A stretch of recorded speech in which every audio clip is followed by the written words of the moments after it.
Hello and welcome to News for Scotland. This is Yvonne Alexis speaking while Hugh's still in China. Plans to build new hospitals, surgeries and a network of treatment centres in Scotland have been put on hold. At least a dozen NHS construction projects across Scotland have been delayed or paused for up to 2 years as a result of budget pressures. The biggest project facing delays is a network of 10 treatment centres across the country. This network is intended to deliver at least 40,000 additional elective surgeries, diagnostics and other procedures year by 2026. Last week, new Scottish Government Health Secretary Neil Gray said these treatment centres were part of his overriding mission to increase capacity in Scotland's NHS. But soaring construction costs, material shortages and the impact of meeting tougher ventilation standards have impacted the cost of all recent building projects. Those NHS projects paused or facing delays include in Lothian, the new Cancer Centre and Eye Hospital in Edinburgh, and a National Treatment Centre in Livingston. In Ayrshire and Arran, a National Treatment Centre at Carrick Glen Hospital at Ayr. In Tayside, a National Treatment Centre at Perth Royal Infirmary. In Highland, Replacement Hospital in Fort William, revamps of Caithness General Hospital and the maternity ward at Raigmore Hospital in Inverness. Also the relocation of 2 GP practices to Cowell Community Hospital in Dunoon. In Lanarkshire, the replacement for Monklands Hospital in Airdrie and the National Treatment Centre in Cumbernauld. In Grampian, the National Treatment Centre in Aberdeen, an MRI scanner for Dr Gray's Hospital in Elgin and a refurbishment of the mental health ward at Dr Gray's. In recent years, waiting lists for a range of treatments on the NHS have been growing amidst warnings that staffing levels are dangerously low. The Scottish Government said NHS staffing was at record levels currently, thanks to its investment, which also included record pay increases. NHS boards were told by Scottish Government officials that building work on new projects could be paused for 2 years as a result of the spending squeeze. It's News for Scotland. info@newsforscotland.org. It's news where we are. Controversy followed Labour Party proposals to increase windfall taxes on energy companies. Oil and gas industry are in crisis talks apparently over Labour pledges to hike taxes on massive profits by energy giants, while the SNP leader weighed in, saying there was extreme anger in the North East. First Minister Humza Yousaf has pledged to oppose Labour plans to increase the windfall tax. He said there was extreme anger from people in the North East at the party's plans for the oil and gas sector. Sir Keir Starmer wants to raise the windfall tax on fossil fuel firms from 75% of excess profits to 78%, whilst also extending it to 2029.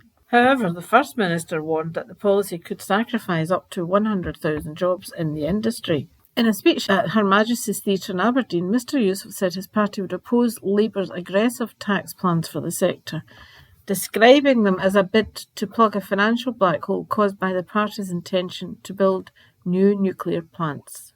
He said, "We support a windfall tax in order to protect people during a cost of living crisis, but Labour plans to increase this to pay for new nuclear power plants in England, which is plain wrong and will cost tens of thousands, if not more, jobs in the North East."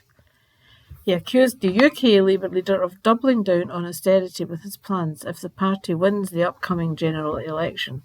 Offshore industry leaders are also unhappy, planning to hold crisis talks this week over Labour's proposal to ramp up the windfall tax on UK production of oil and gas, citing fears that 42,000 jobs, significantly different from Humza Yousaf's suggestion, could be lost if the party wins power and the move was to go ahead.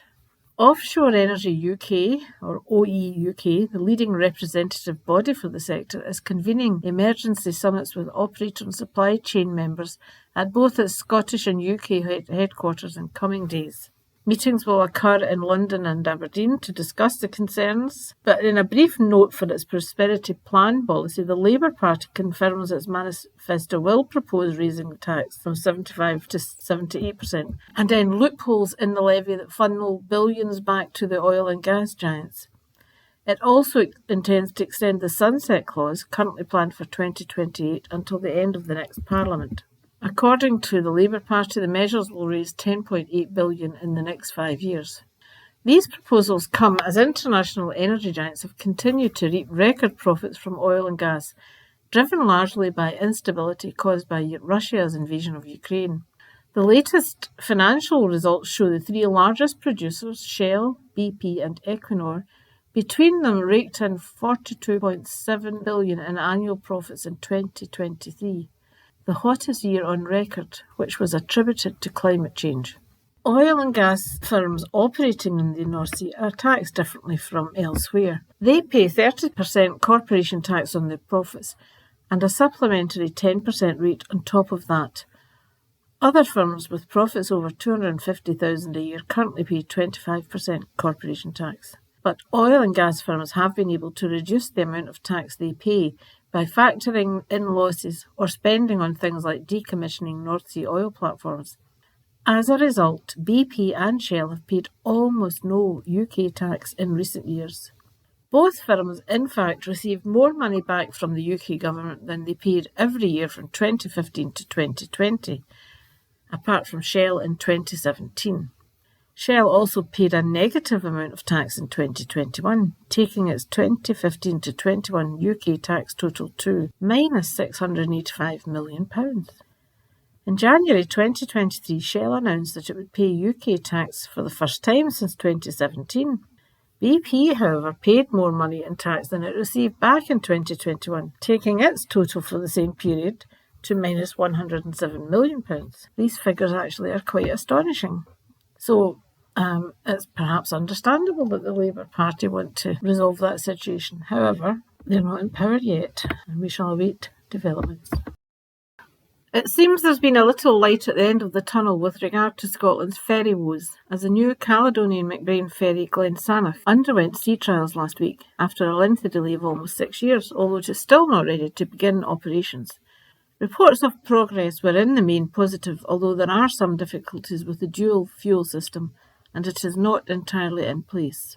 Costs for Glensanach's and sister ship Glenrosa have more than tripled to at least £360 million, and they are expected to be delivered around 6 years late. Further tests will need to take place before the ferry, which has a capacity for 852 passengers, can begin serving the island route. It remains unclear when Glensanach's will be handed over to its owners, as earlier this month the chief executive of Ferguson Marine said there had been delays in installing parts of the ship's liquefied natural gas, or LNG, system. Both ships were designed to be dual fuel, running on LNG and traditional bunker fuel in order to keep emissions down. But Ferguson Marine Managing Director David Tideman told MSPs the delays had forced the shipyard to bring in an alternative supplier. The Scottish Government has previously said all systems, including the LNG propulsion, will need to be completed before the ferry-owning agency Caledonian Maritime Assets, CMAL, known to most of us as CalMac, can take delivery. Unfortunately, the sea trials raised another contentious issue: where is the ferry port? It would appear that currently portage is not of the capacity to handle the new vessels. Plans for the introduction of the eco-friendly vessels at the centre of Scotland's ferry delays have been thrown into new chaos as it's emerged that the two key ports will not be capable of providing the green fuel. The Scottish Government has confirmed that there is no budget to provide the necessary port facilities for liquefied natural gas at either Ardrossan or Troon in 2024-25, even though the two ferries are due to start carrying passengers by May next year. We will await developments. Glasgow taxi drivers are to surround George Square on Friday in protest over the state of the city's roads, which are putting the lives of drivers at risk. John Wallace, Vice-Chair of the Scottish Private Hire Association, says drivers are planning to surround the city chambers on February 24 in protest over Glasgow's growing pothole problem. The 38-year-old, who represents drivers from across the city, says the roads are the worst they have ever been, with the lives of workers, passengers and pedestrians being put at risk. The taxi boss claims drivers are being left thousands of pounds out of pocket, and some are now refusing to go to certain areas or take some routes due to how bad the roads are. Speaking to Glasgow Live, John said taxi drivers are now having to drive around in more expensive cars due to the LEZ, and the roads are in a condition where cars are constantly getting damaged. He also pointed out that even where repairs have taken place, within days the pothole has reappeared, and he questioned what materials were being used to make these repairs. A spokesman for Glasgow City Council said, "Potholes can appear suddenly at any time and are caused by environmental factors such as volume and weight of traffic, ice and rain. Winter is a very damaging time for road surfaces, and last January saw an exceptional rise in reports following extended periods of frost and then rain. So far, we are not experiencing the same level of pothole reports this winter." To address the particularly severe winter last year, the carriageway maintenance budget was increased to £12 million for this financial year to improve roads conditions throughout the city, and we expect to have completed around 175 roads resurfacing projects by March this year. It has been reported that Glasgow is the pothole capital of Europe, with Edinburgh in second place. The XL Bully dog breed is to be banned in Scotland from this weekend due to increasing concerns about its ferocity and potential danger to the public. Already a number of cases have come to light of this dog breed attacking other animals and their handlers in public streets. Recently, in a high-profile case, one was shot by police in East Kilbride following an aggressive incident. Additionally, due to Scotland having not decided on this ban in line with the UK government, there has been an influx of these dogs being brought north of the border, and indeed, the dog in the incident mentioned above was of that number. Some dog protection organisations have objected to the proposals, suggesting that the dogs are no better or worse than others, and that it's more to do with the owner's handling of their animals, but the legislation will go ahead. The mysterious death of Alexei Navalny, the political prisoner held in the Gulag by Russia's President Putin, has created a wave of outrage and calls for action across the globe. As yet, Navalny's body has not appeared, despite his mother regularly arriving at the prison to demand his remains. Meantime, his wife, Yulia, has loudly decried Putin's actions against her husband and has said that she will step up in his stead and that the fight will go on. She has also alleged that the body was being kept until traces of poisoning by the nerve agent Novichok has disappeared. Navalny survived an attempt to kill him using this poison in 2020. Actions have been taken against the prison's managers, with their assets being frozen in the UK and the denial of their rights to come to Britain, although there's no evidence that they plan to do that in the foreseeable future. There are, however, many actions against Putin and his government, and any further action may well prove difficult. Certainly these new actions will seem unlikely to apply sufficient pressure on Putin, and stronger measures, such as holding on to Russian assets in the UK, may have a more detrimental effect. Meantime, David Cameron, Britain's Foreign Secretary, has told Russia's Foreign Minister Sergei Lavrov to his face at a G20 summit meeting that Russia murdered Alexei Navalny, but Lavrov refused to meet his gaze and instead looked at his phone. There was high drama in the Commons earlier in the week amid chaotic scenes surrounding a vote on a ceasefire in Gaza. Speaker Lindsay Hoyle upset both the SNP and the Conservatives after breaking precedent to select a Labour motion when it was the SNP's opposition day. According to reports, Labour leader Keir Starmer had been facing a huge rebellion from within his own party, with around 100 of his MPs set to back the SNP's motion, and as a direct result of this threat, significantly changed his position on the Gaza situation, although not to the point of calling for an immediate ceasefire. Amid angry scenes, the Speaker later made an apology, telling MPs he regretted how things had unfolded and that he'd been concerned for MPs' welfare. But SNP Westminster leader Stephen Flynn, who was visibly angry, told Sir Lindsay, "I will take significant convincing that your position is not now intolerable." Despite his apology, Sir Lindsay still faces calls to resign. Tory and SNP MPs have signed a motion declaring they have no confidence in the Speaker. Speaking after the vote, Flynn said, "Today's shameful events show that Westminster is absolutely broken. This should have been the chance for the UK Parliament to do the right thing and vote for an immediate ceasefire in Gaza and Israel. Instead, it turned into a Westminster circus." Some commentators have suggested that the result of this farce was to diminish the seriousness of the issue facing parliamentarians, although Stephen Flynn clearly felt that the SNP opposition day had been hijacked by the Speaker in a manner which suggested utter contempt for the party. It is also of note that the SNP was calling for an immediate ceasefire in Gaza, unlike any of the other main players. Meantime, the Israeli government continues its bombardment of Gaza, having squeezed the majority of the remaining population there into a tiny little corner of the Gaza Strip, which they are also bombing. That's the end of our short news bulletin for this week. Thank you for listening to News for Scotland. I now hand you over to Jeanette for some international news, followed by Joe. Later, Jeanette will return in conversation with Scottish musician and DJ Gavin Patterson.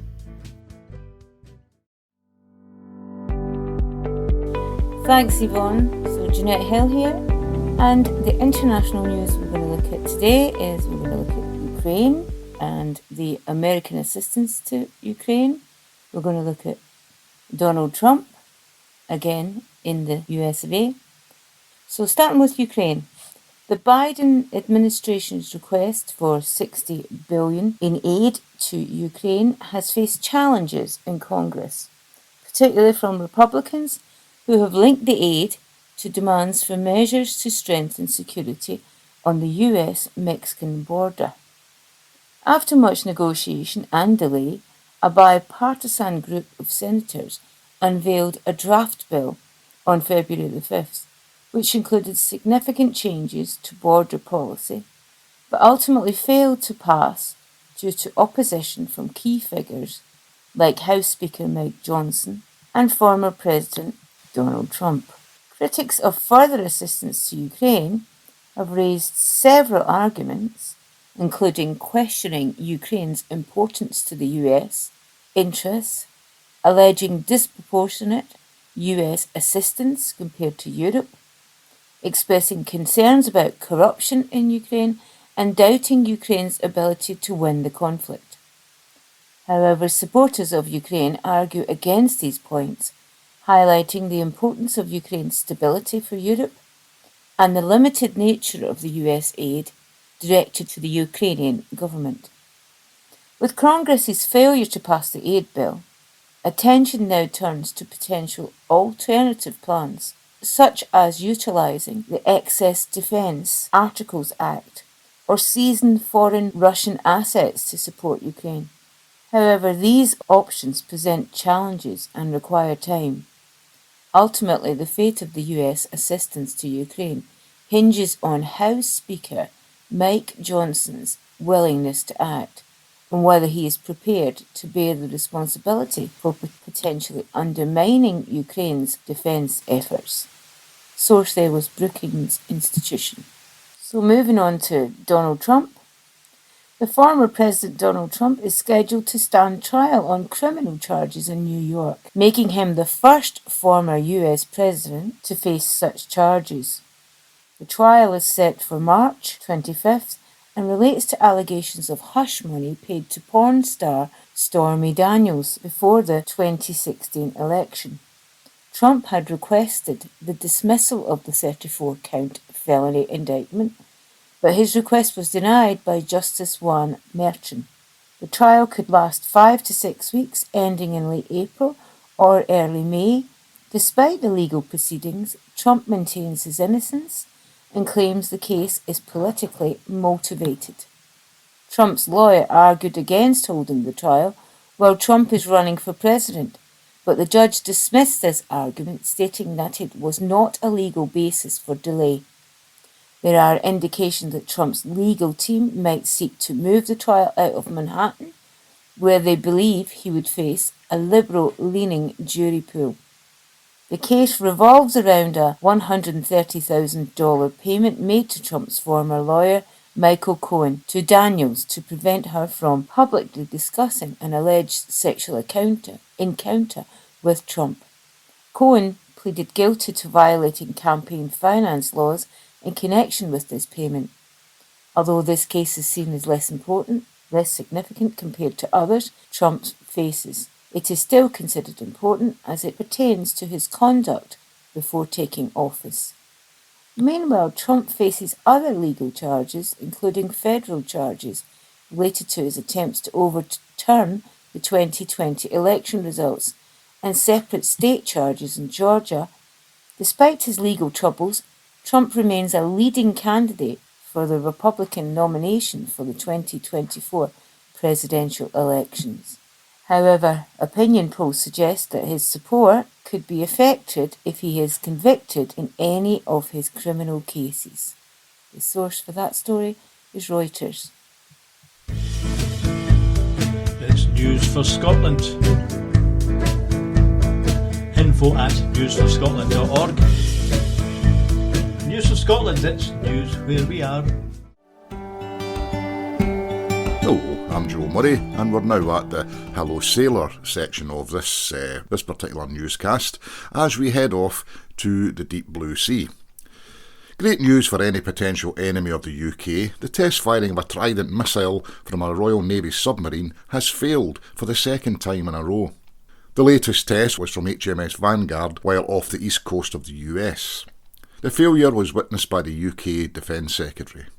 According to reports, the missile's booster rockets fell into the sea close to the submarine. When on patrol, the missiles would usually be armed with a nuclear warhead, but fortunately they are not fitted for test fires.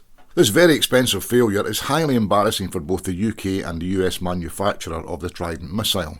British tests of Trident missiles are rare, mainly because of the £17 million cost of each missile. The previous test in 2016 also ended in failure when the missile veered wildly off course. Defence Secretary Grant Shapps and the head of the Navy were on board HMS Vanguard to witness the failed test. HMS Vanguard had recently returned to duty after a 7-year refit when it fired the unarmed test missile.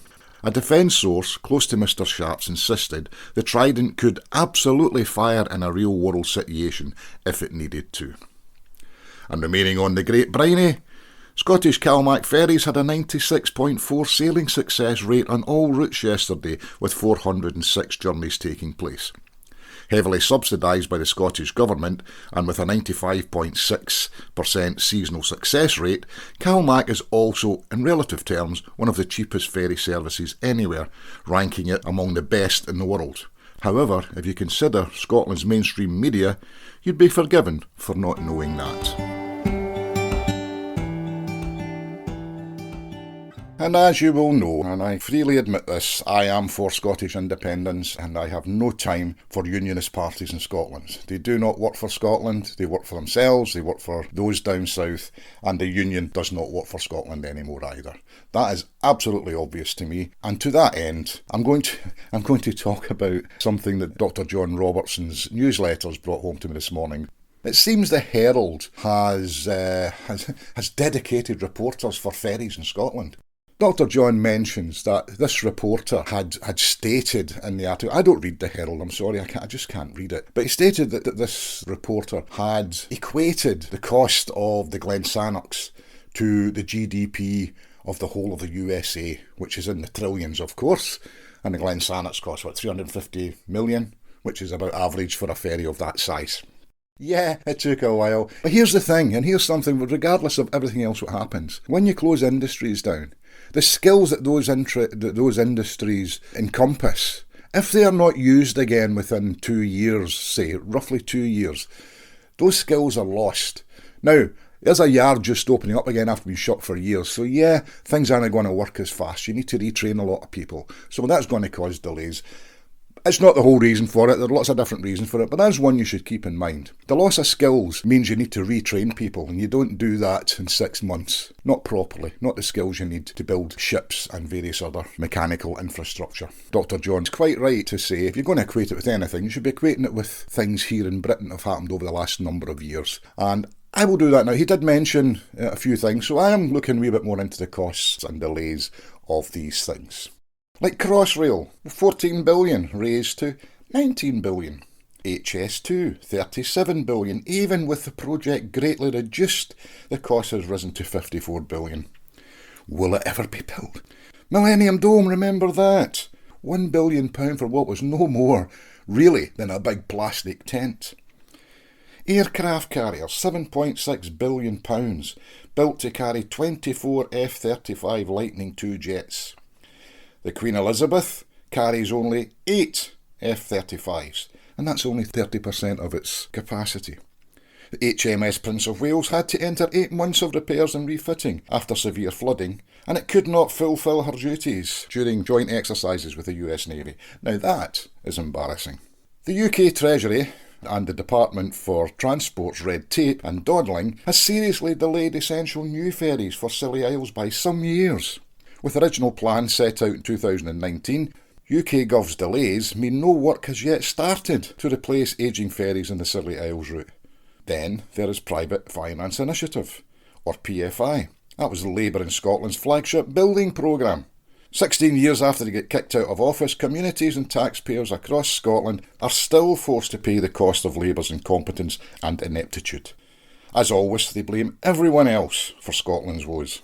Scottish Labour's PFI disaster has cost us all £30 billion. It's a bill we will all be paying for many years to come. PFIs, or public sector bodies, pay private corporations to build and manage new facilities such as schools and hospitals. PFI was first introduced by the UK Tory government in 1990, and it was fully embraced by Labour on the UK and on the Scottish level. So Labour have been adopting Tory policies long before Keir Starmer ever arrived on the scene. Starmer's Labour is lurching, nay, gleefully dancing towards the right, continuing to adopt one Tory policy after another. Starmer and his legion also back a hard Brexit, that political, economic and social disaster for which we are all forced to pay the price. As I have said, Scottish Labour's wasteful PFI bill has resulted in a £30 billion bill for Scottish taxpayers and is forcing us all to pay many times more than the original cost of the projects. All of this is money that could be diverted to our public services or to tackling the Tory cost of living crisis. In the last year alone, the rise in Scotland's payments for PFI was a massive £1 million a week. £1 million a week is equivalent to the wages of around 1,500 Scottish nurses. Thanks to Scottish Labour, Scottish taxpayers will have to keep footing the bill for PFI for many years to come. And here they are again, asking us to let them run Scotland's affairs. It is obvious now that Starmer will win, even if not a single vote is cast for Labour in Scotland. As I see it, every Scottish Labour MP we send to Westminster will only silence Scotland's voice further. No? When did Ian Murray last say something positive about his own country and its people? They work for them down there, not for us up here. Personally, I would be very happy if we never sent another Scot to Westminster, ever again.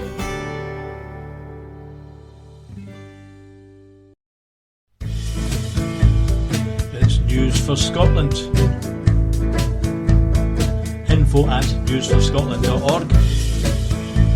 It's news where we are.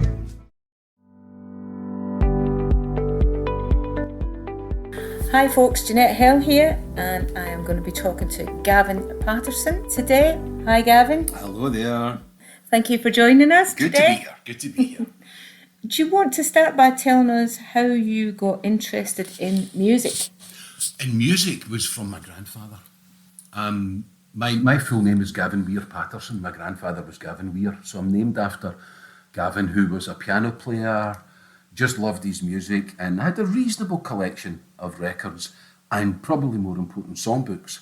Within his songbooks were things called Scots songs and Harry Lauder songs, and so it wasn't quite what you would call quote-unquote proper folk music, but it was certainly Scottish music. Bonnie Wee, Jeannie McCall, Annie Laurie, the more music hall or songs where you knew who the writer was, whereas folk music tends to be, the old traditional music is traditional because we don't know who the writer was, but that was kind of my introduction to songs that were sung in the Scots tongue, if you like. And your introduction to folk music? Pretty much through that, but we sang folk songs at school. We all did as part of singing together. We would sing English songs and Irish songs and Scottish songs, but my proper introduction to folk music as a genre would have been in 1986, where in the summer of 86 at the People's Palace they were having the Glasgow International Folk Festival, and on a whim I decided to go along to the folk festival. And I enjoyed it so much I went back the next night. And over these 2 nights, I saw Arthur Johnson, Adam McNaughton, Danny Kyle, Ian McIntosh, Hamish Imlach, all the great sort of characters that had been around since the 60s were still singing through the 70s. And now in the mid-80s, they were kind of like becoming the old men of the scene. But I sat there with my mouth clanging open to the ground, hearing new song upon new song, and telling me stories that I'd never heard before and telling me political theories that I'd never even encountered before. So that was my introduction to folk music, and I very quickly immersed myself in that whole sort of genre. But it was the Glasgow International Folk Festival, 1986.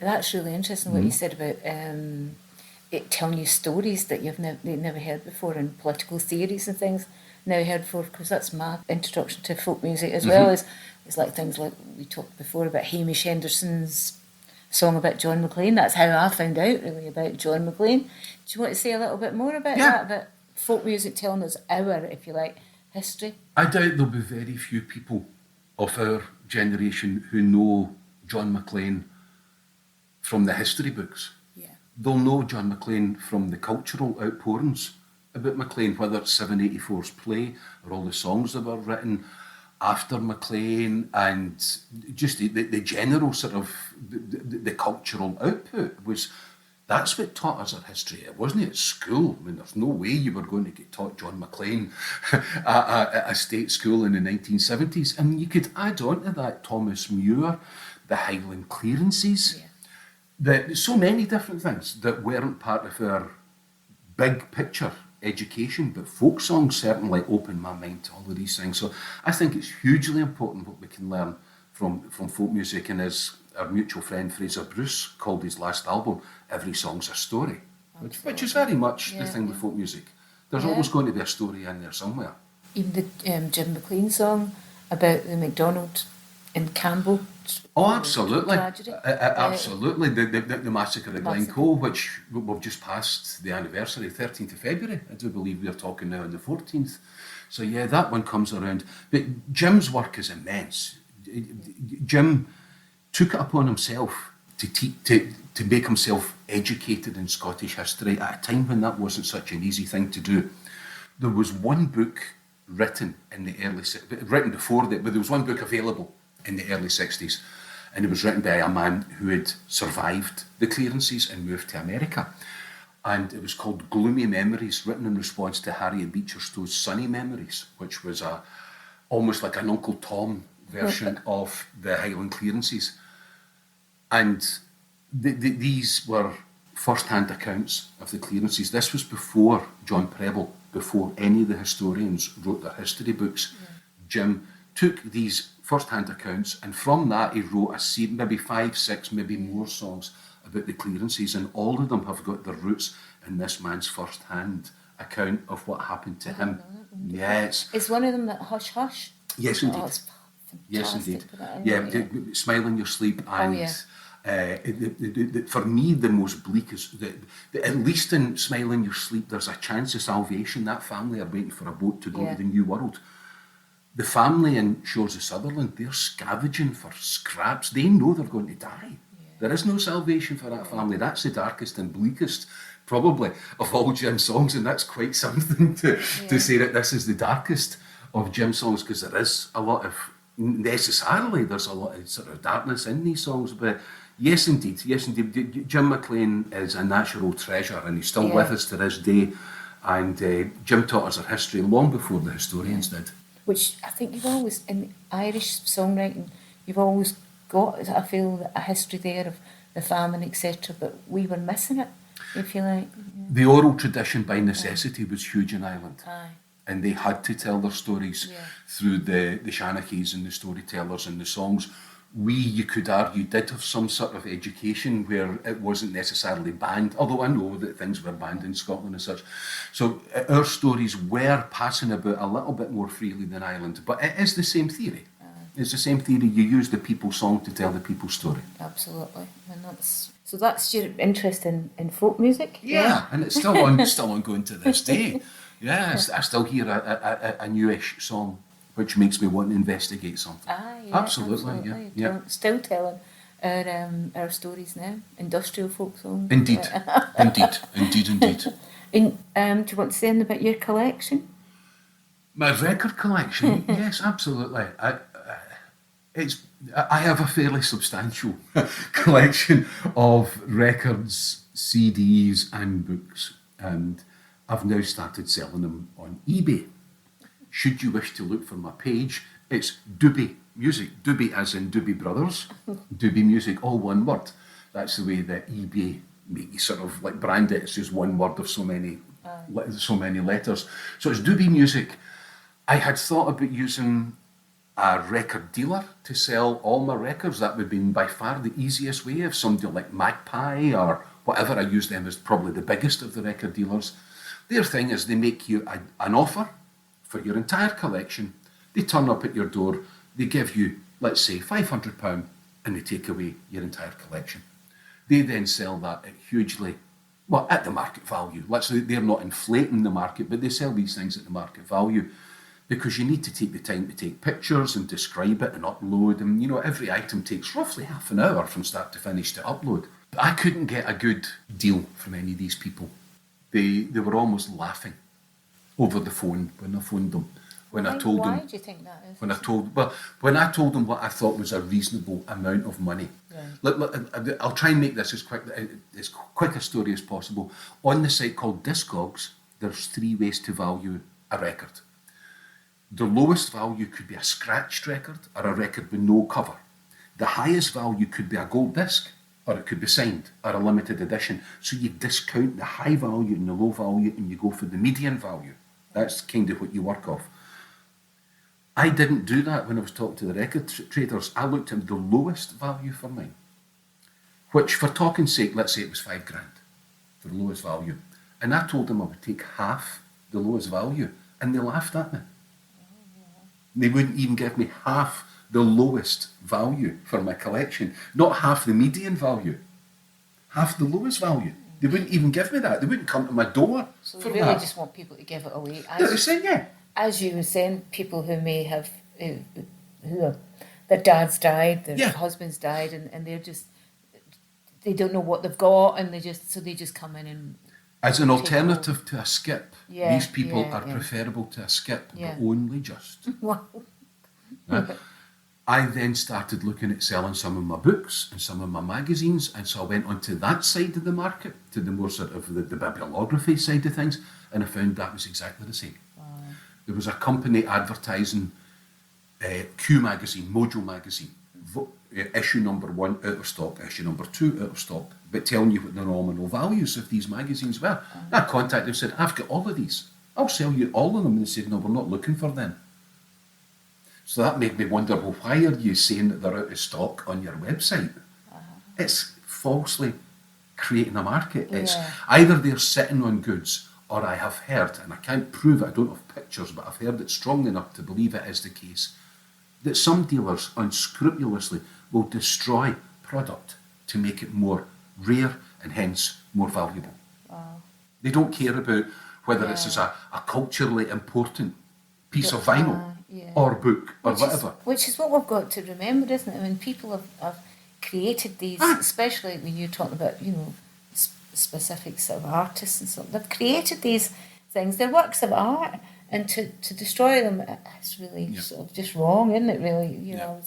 So the final spur, I think, that made me decide to do this myself, because it is a lot of work. It's become, it's essentially, this has become my full-time job. Every morning I go to the post office with a couple of LPs, and then I come back and I post some more things on eBay. Larry David's programme Curb Your Enthusiasm, I think it was season 10. I love Curb. We won't be doing any quotes from it, obviously, because we're on radio. But I think in season 10, Larry went for a coffee, and he got really bad service in this coffee store. And he saw that the shop next door was lying vacant, and he opened what he called a spite store to deliberately drive this other guy out of business. He undercut this other guy. My eBay page is a spite page. I am deliberately undercutting the big dealers. No, and I say this on you're selling them properly. You're not just doing that out of spite. You're doing it out of regard for the music. Of course I'm not doing it, but I'm deliberately looking to see what the big boys are selling for, and I'm going a pound under. Simple as that. And it's all, and it's comparable quality of the vinyl. You know, there's none of my vinyls get scratches or anything like that. That's not the way that I've ever kept my records. So everything is at least what they would call excellent condition, very good plus, occasionally near mint, which is all at the top end of the market. That's all the high end of them. So I'm selling it myself. I take a video of a record if it's on the turntable, so you can hear that there's no scratches. I take a picture of every spine, so you can see that there's no, marks going out a shelf which is normally where a record gets a as you're putting it in and out a shelf. Right, yeah. So I'm being very open with the product, and I take a picture. I take a screenshot of the cheapest that I can see, and I then go £1 or £2 or whatever cheaper than that, and it's working very well. If my pie had come to my house and given me £500 for my record collection, I've already made more than that by selling, 100 or so items. Yeah. 200 items or whatever it is, I can't quite remember, but I've already made more. And I started the week before Christmas 2023. Wow. So I've been selling at the worst possible time to sell. Nobody wants to buy stuff in January, but I've done all right. Great. It's working very, very well for me, and it's, without getting too sort of psychological about it, it's given me a wee purpose. Yeah. Because a lot of things were starting to fall away as we get older, when things do sort of drift away. This has quite legitimately become my business now, and I'm absolutely loving it, and it's a nice way to say farewell to my records rather than somebody coming and taking away in the back of a van. I get to clean every one of them. Yes, Which I do. I love it. yeah. I mean, I've got a professional record cleaner, Yeah. which takes all the gunge out the grooves. Not that there's much gunge in the grooves, but so there's no little crackles. Takes it. Yeah. That was me. That's not your radio. That was me doing that. So, or your computer. The product that I'm selling is good stuff, and I'm hoping to sell to other music lovers rather than traders. Yeah. And I do say that on everything that I put up on eBay. This is all from my own collection. Yeah. And I would love to sell to a music fan rather than a record trader, because they are not music lovers. No. Let me just give you one wee short anecdote about the difference between a music lover and a record dealer, and this sums it up. If a music lover, say you or I would imagine most of the folk that would choose to be listening to this, if you were gifted a box with 10 copies of the rarest 45 single that was ever made, doesn't matter what it is, but let's say it's Otis Redding's last record for talk's sake, right? Me as a music lover, I would keep one copy and another for a spare, and I'd give the other 8 copies to pals. Yeah. You would like this. Take Yeah. a copy for nothing. Record dealers will keep 2 and break 8. Oh my God. That is a difference. It's kind of urban myth. But it's been passed about so much that, I genuinely believe that there is some sort of kernel of truth in that dealers will destroy product to make their existing product more valuable. Yeah. And that just offends me. Oh, absolutely. Absolutely. That's just... Yeah. So, It's a bit also like keeping the Vincent van Gogh in a basement somewhere, because covered over, because you want to keep it and up the value of it, rather than it being in a museum for everybody to see or whatever, to be used. I mean, because these are art products, as you absolutely. say. Absolutely. Yeah. So And probably the guy that made it never made much money out of it, as we know. Musicians don't. I think every musician that I know that I've ever worked with, and over the years that I've been doing this, that amounts into the hundreds, they have got either a loft or a garage or a basement full of their own work. Full of their own work. I personally have got 500 CDs in a loft from a soul band that I was involved in. I've got loads of everything. Absolutely. So it is getting some stuff like that back out on the market, and absolutely. Yeah. but so many, and up until now, I haven't really been looking to sell my folk albums, because that's really where my great love is just now, particularly in Scottish folk song. So I haven't really got round to looking at it, but I do keep an eye on the market. And all of the guys, the great names from the 60s, the 70s and into the 80s, Matt McGinn, Danny Kyle, Arthur Johnson, Hamish Imlach, all the rest of it, all the Glasgow greats, the Scottish greats, Dick Gaughan, if we want to sort of look beyond Glasgow. For a while, that wasn't really valuable vinyl. That is now changing over the past maybe COVID, I don't know, past 3-4 years. Folk music has now started to become as collectible, shall we say, as psychedelic or punk or anything else. Wonderful, yeah. We know our own News for Scotland person, Yvonne, her grandson, is very into Scottish folk, as a young up-and-coming musician. He's a young farm worker, but he's very into his folk band. That's good. It's great to hear it, isn't it? It's great. And he says some of his friends equally, they're really interested in this stuff. It's good to know. You know, the Hamish Himlat, Yeah. the Matt McGinn, it's wonderful, isn't it, really? Particularly hearing about a young person who's Yeah. taken to the songs. Yeah. That was, for me, I thought that we were getting away from that. I thought that the younger generation was overwhelmingly, as they call it, trad rather than folk, Yeah. instrumental. Yeah. Shetland fiddle tunes. Yeah, that kind of thing. absolutely. Yeah. I mean, I was working with a folk trio in a folk club in the Borders maybe about 5-6 years ago. And the audience at folk clubs tends to be an older audience. It is. People who have gone to folk clubs all their life and they still go to folk clubs. As we left the venue, which was in a hotel, there was 10 young people sitting along the corridor beside the door into the venue, and they all had fiddle cases under their arms. And we said, "What are you doing?" He said, "Oh, we're having a fiddle session after you guys leave." And they said, "Did it not occur to you to come in?" "Oh no, we're not into folk clubs." So there's a huge separation. Some people just don't, even though they're playing what I would call folk music. What else would you call it? Traditional music's folk music. It's the same thing, you know. But in the eyes of the younger, sort of more traddy musicians, as they call it, as they choose to identify, they're not interested in folk clubs. It's a session. I remember seeing that in Manchester in the late 80s, that they used to go to sometimes what they called Irish sessions, and it was a lot of fiddle tunes and the occasional song compared to folk music. So it was a separation between. So you're saying we've got that here then as well? Yeah. To a degree, instrumental sessions, which are there's loads of them in Glasgow. You'll probably find one every night. You'll find a tune session in Glasgow every night. I tend to avoid them, and I mean no disrespect to the instrumentalists, but I can go 20-30 minutes of that and then I'm bored. I need a song. What tends to happen at instrumental sessions is if somebody says, "I'm going to give you a song," they'll stand up and sing. Everybody else goes to the bar. That's true.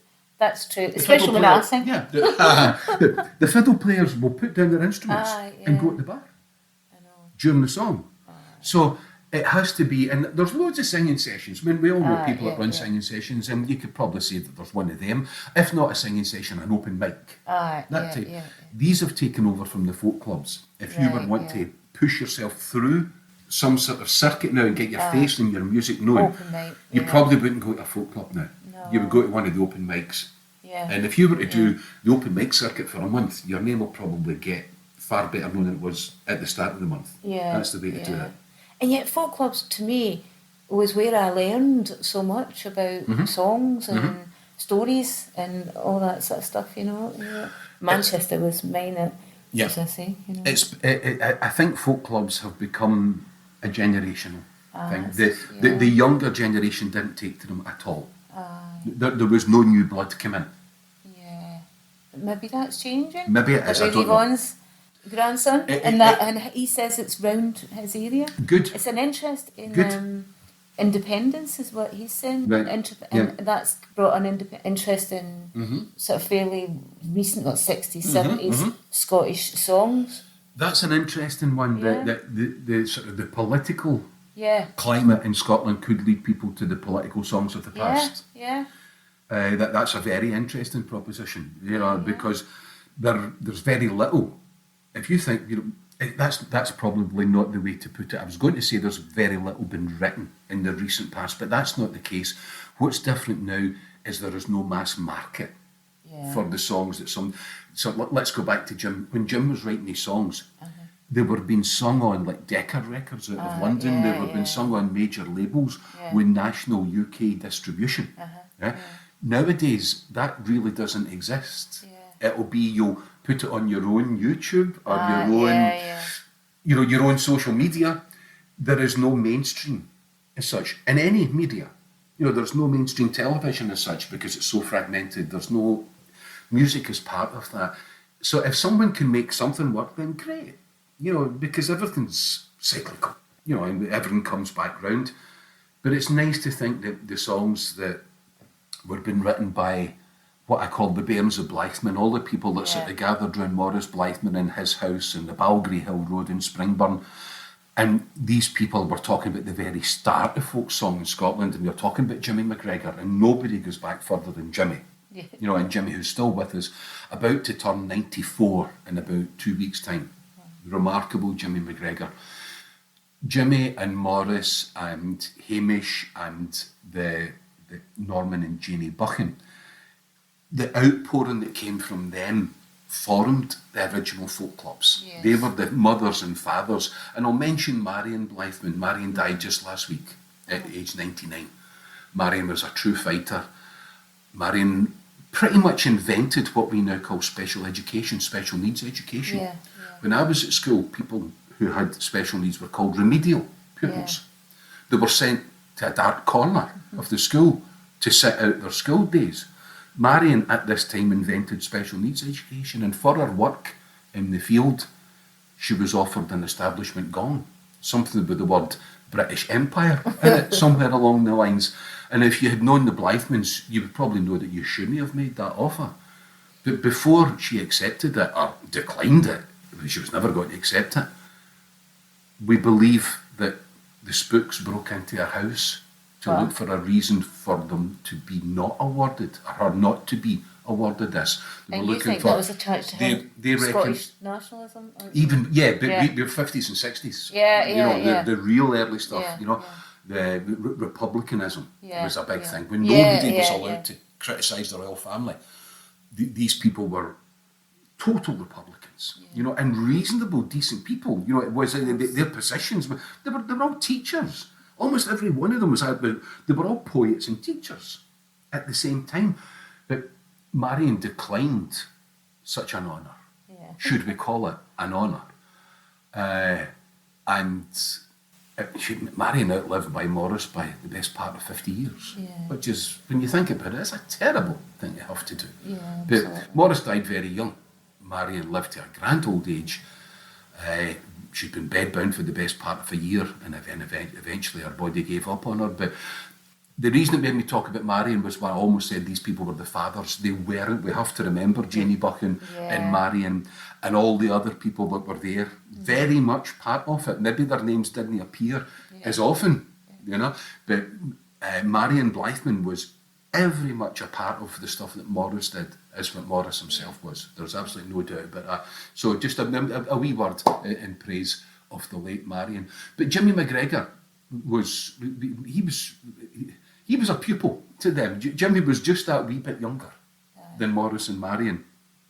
And then Jimmy went out of the world and became like the first Scottish folk singer. You couldn't really think of anybody before Jimmy. No. He was doing the skiffle in the 50s and then back in Ewan McCall. And then by the time television came along in the 60s, he was on television every night. Yeah. When I was running about in short trousers. And my dad was watching Cliff Mitchellmore on Tonight. Yeah. They took a break. There was Robin and Jimmy singing a song.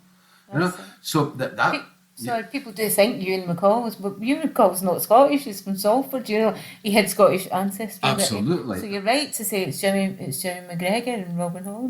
For me, I think that the very first time I heard my accent on any form of media was Robin and Jimmy singing Football Crazy on Children's Favourites on a Saturday morning. It would have been Ed Stewart by this point, about 67, 68 maybe. But there was this song and it was played almost every week, you know. And, you know, he's football crazy, he's football mad. And they're singing in what is this? This was such a... And you can't contextualise that when you're 7. No. But you can store it away and think about it, you know, decades later, about how important that was. And this is for me. That's what you're saying. Music. Totally. This is for me. Absolutely. Yeah. Absolutely. This was Robin and Jimmy singing their own songs in their own accent. And... I can't really remember how we got onto this now. I've done my usual sort of Ronnie Corbett in the chair, and I've ended up rambling all my way through. But yeah, all of these people, but I took far more from the first generation than I do, and I don't mean this in any disrespectful way to the people of my generation that were folk singers or are folk singers, but I've always liked listening to and learning from the guys who came before me, you know, and Dominic Behan and Morris Blythman, and all of these great writers. I mean, I imagine being able to sit in one of these legendary nights in the Blythman house and hearing all these people, and you had to be on your game. You see, when it came to you, if you couldn't either tell, you know, say, give a poem or a song that was as good as every one of these legendary people had just given them. And you couldn't coast. You couldn't sing the song that you sang last week. See, that's what I think. I think that's what I saw in some of the Manchester folk scene was, apart from the incredible encouragement of people that hadn't sung before or whatever, amazing, but it was also the idea that it was like a little, sort of like commune, if you like, of song, where you really had to learn how to do it properly, and you learned from people who could do it maybe better than you or whatever, and definitely that's what you were saying is happening in that Blythesman house, isn't it? It's the sort of there's a story. Commune of song, Cayley, if you like it. Well, they called their house a Cayley yeah. house. Aye. Cayley has become thought of now as to describe a dance. Yeah. It's not. Cayley is to meet. Aye. And That's what music, Cayley is. aye, It's to meet and social. That's what a Cayley actually is. So they called their house a Cayley house. Aye. And when I was weer, smaller, younger, I thought, how could they have a dance in their house? How did that work? They must have been living in a mansion, but it wasn't. A Cayley house was like the Cayley place in Ullapool. Doesn't necessarily mean that you go to dance. You go to meet. Aye. You know. Yeah. So yes, their house was a proper old-fashioned Cayley house. Yeah. And in the traditional Scottish meetings, parties, we have song. Absolutely. that was entirely the whole thing, and it's Marion was the last of the very first. Yeah. The Scottish sort of cultural revival for me started in the late 40s, just post-war. Yeah. Round about the time when the Maclean Yeah. Society was formed in 1948, Yeah. when Blythman and Buchan, and names that we've just been mentioning, Hamish Henderson, Yeah. they were all meeting in Bo'ness for some reason. Yeah. And there was a friendly public, and it turns out it was no more significant, but it wasn't Bo'ness who's got this great historical significance as far as independence is concerned. There was a pub, I think it might have been called the Lyric, but don't quote me on that, but the owner was of the same mindset as all these early independence supporters. So when the whole repatriation of the Stone of Destiny, when the whole blowing up of letterboxes because they had E2R on them, when all of this activity was going on in the late 40s and early 50s, it was all sort of centred around Bo'ness. That then transferred over when maybe Morris and Marion got their own place. I don't quite know. But you got to remember, this was a time when not only did nobody have computers, they didn't have phones, they hardly had cars. Yeah. So how they managed to organise their meetings in Bo'ness, I've got no idea. But of all of these names, the last living person that you could ask about them was Marion. And I was lucky enough to get to do that. And up until recently, she was as sharp as anything. And as fit. She used to get on the bus through from Leith to Glasgow. She came to the afternoon we had for Freddie. For Freddie Anderson, Marion came through for that because they had been friends together.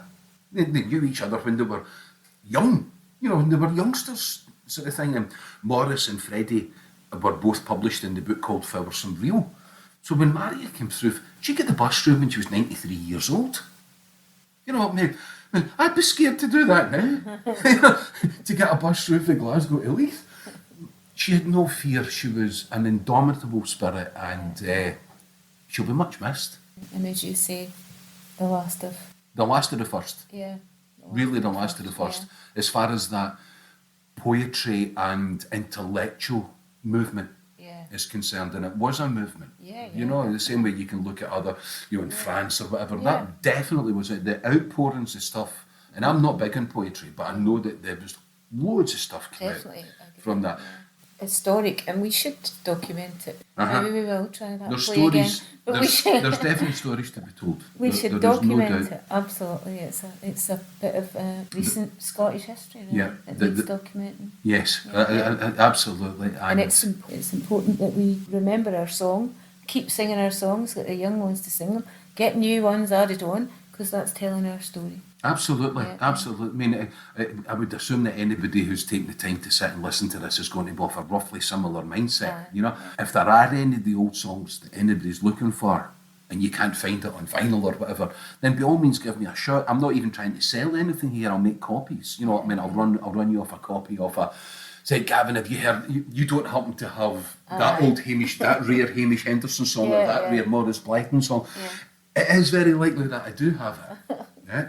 And if you're looking for something, I'm happy to run off a copy. And that's not a problem, because it's cultural equity at the end of the day. That's a brilliant phrase. But that's part of what you do on Celtic Music Radio, isn't it? Really is. I did. For the longest time, I had a Tuesday afternoon show on Celtic Music Radio, and I gave myself a brief of looking at the first vinyl era. Let's say, if we're talking, say, 1960 to 1990, when folk records were getting issued between these 30 years. I made a point of playing stuff that had been put onto these folk records during that period of time, but had never made it to CD. They'd been on little labels, and everybody fell into this category. Every folkie that I can name had records that had never made it to CD, hence would never be digitally catalogued. And as the years roll on, these songs will only ever exist on these slabs of vinyl. In years to come, students will look at vinyl the way that the 50s and 60s students did with the books. The way that the Clutha were working in the Mitchell Library used to go to the books to research their albums. Students of the future will go to the vinyl albums to find their songs and to find their stories. That's where a lot of these songs and stories stay. They've never gone anywhere else. Never gone to YouTube, never gone to... No. Yeah, I know that. So my mission kind of when I started that was to play as much of that as I could, and to get to know as many of the people who had been involved in the creation of these songs and these records. And I did. I made a point, you know, I realised one day, there's a great book that came out in Glasgow. Glasgow Libraries brought a book called One Singer, One Song. And Ewan McVicker brought the book together. His name's on the cover. But it's all the Glasgow folkies and all the Glasgow songs. Now, I bought it in 1990 and I've still got my copy. When I now look through that book, I knew some of the songs. Most of them I didn't know. And I knew in person none of the singers. I now know virtually all of the songs. And if any of the singers are still alive or if they've died, I can assure you that I got to know them. So, I mean, I did what I wanted to do. Yeah. I went through and I recorded all of their stories. All of the singers and the people who created, like Ewan McVicker, I went through to Ewan and I got him to tell me his stories. It's fabulous. It's a fabulous contribution to our culture, really, doing that, Gavin. It's making sure that this history continues for the next generation, you know, sort of thing. I realised it had never been done. Yeah. I realised that nobody had ever taken the time to go and speak to, let's say, for example, Jim McLean, Alistair MacDonald, Dick Gaughan even, Arthur Johnson, all of these people, Ian McCalman. I sat down and I got them to sort of just tell me stories, or I might give them a little prompt about, tell me about this song, how did you find this song, or how did you work, you know. But by and large it was just talk to me, give me your stories, and then I made a radio show from it. So yes, I do still have all of these. I've kept them all, and if anybody ever wants to do anything with them, then I'm more than happy with that as well. So I think there's a PhD in there. I would like to go back to doing some more of the in-depth interviews. There's quite a few people that I didn't get round, and some others that I didn't get to spend enough time with. I mean, for example, Dick Gaughan's unparalleled contribution should be recognised in some way. We should have some sort of audio recording of Dick talking about his history. Yeah. COVID kind of knocked the stuffing out of me a wee bit. All the stuff that we had to do, so all of that fell away during COVID, and I haven't picked it up. I just haven't picked it up. I haven't had the strength. Maybe we should to look at that bit. To talk to us.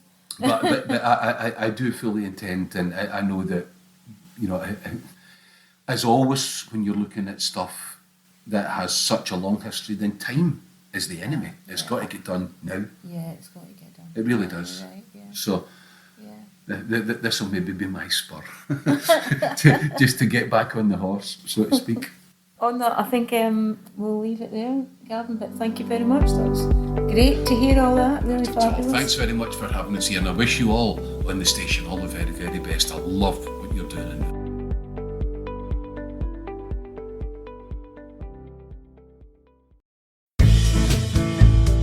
Thank you for listening to News for Scotland. See you next time.